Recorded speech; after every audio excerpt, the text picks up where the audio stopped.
Halo adik-adik sekalian, selamat jumpa kembali di channel pembelajaran IPA. Kita kemarin sudah membahas tentang pengungkit atau tuas. Sekarang kita membahas tentang katrol ya. Adik-adik sekalian, pesawat sederhana yang kedua adalah katrol. Apa itu katrol? Keuntungan apa yang kamu ketahui mengenai katrol? Katrol adalah jenis pesawat sederhana yang memiliki banyak kegunaan. Katrol ada dua macam, yaitu katrol tunggal dan katrol majemuk. Kliklah dua macam katrol tersebut. Katrol tunggal dan katrol majemuk. Sekarang katrol tunggal atau katrol tetap ya. Ini bisa kelihatan. Katrol ini mengubah arah gaya jika kita mengangkat beban secara langsung. Kita harus mengarahkan gaya ke atas, sedangkan kalau menggunakan katrol, kita mengarahkan gaya ke bawah sehingga benda terasa lebih mudah diangkat. Jadi ini memperoleh keuntungan arah. Gaya yang dikeluarkan untuk mengangkat benda menggunakan katrol tunggal tetap adalah sama dengan berat benda. Karena gaya sama dengan beban, maka keuntungan mekanik katrol adalah 1. KM-nya 1. Ini contoh penggunaan untuk menarik tiang bendera, menaik bendera di tiang bendera untuk menimba air. Oke, sekarang kita ke katrol bergerak. Katrol tunggal bergerak. Perhatikan gambar. Katrol ditahan oleh 2 buah tali. Paling sedikit. Jadi untuk bisa mengangkat beban paling sedikit total 2 tegangan tali tersebut harus sama dengan gaya berat, sehingga gaya minimal di masing-masing tegangan tali adalah setengah berat beban. Karena gaya minimal di masing-masing tegangan tali adalah setengah, maka gaya minimal yang diperlukan orang untuk mengangkat beban adalah sama dengan tegangan tali, yaitu 0,5 W. Setengahnya beban, sehingga keuntungan mekaniknya adalah 1 dibagi setengah sama dengan 2. KM-nya ada 2. Oke, cukup jelas ya. Sekarang katrol majemuk. Katrol majemuk itu apa? Katrol majemuk atau sistem katrol terdiri dari katrol tetap dan katrol bergerak. Katrol tetap gunanya untuk merubah arah gaya, sedangkan katrol bergerak untuk meningkatkan keuntungan mekanik. Keuntungan mekanik katrol majemuk didasarkan pada jumlah ruas tali yang menahan beban ke atas. Contoh sistem katrol antara lain katrol ganda. Ini ada 2 tali yang menggantung. Pada sistem ini, katrol bergerak bawah ditarik oleh 2 utas tali, A dan B. Kedua ruas tali ini memiliki tegangan yang sama jumlahnya.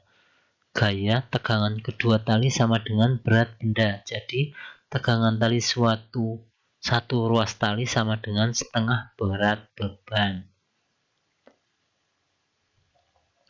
Karena tegangan satu ruas tali sama dengan setengah berat beban, maka gaya tegang tali yang dirasakan menarik sama dengan setengah berat beban. Keuntungan mekanik katrol ini adalah 2.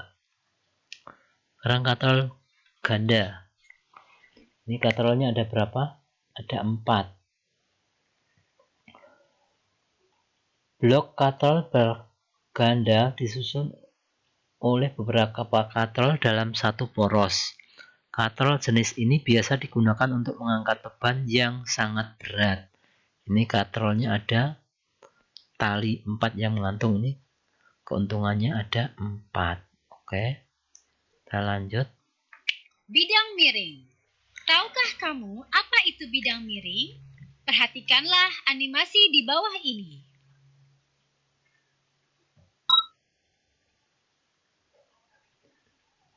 Ini ada orang menaikkan menaikkan benda dengan bidang miring. Ini lebih ringan daripada diangkat langsung. Keuntungan mekanik bidang miring adalah perbandingan antara panjang bidang miring dengan tinggi bidang miring. Km sama dengan L per H atau S per H sama ya. Contohnya, sebuah peti yang beratnya 1200 Newton akan didorong melalui bidang miring sepanjang 15 meter dan tinggi 2,5 meter. Hitunglah A. Gaya yang dibutuhkan untuk mendorong peti. B. Keuntungan mekanik. Bebannya 1200, panjangnya bidang miring 15 meter, tingginya 2,5 meter. Kita cari sekarang. Usaha jika tanpa bidang miring 1200 kali 2,5, 3000 Joule. Usaha dengan bidang miring sama dengan usaha tanpa bidang miring, sama dengan 3000 Newton. Karena panjang bidang miring 15 meter, maka gaya F sama dengan W per S. W-nya 3000 dibagi 15 sama dengan 200 Newton.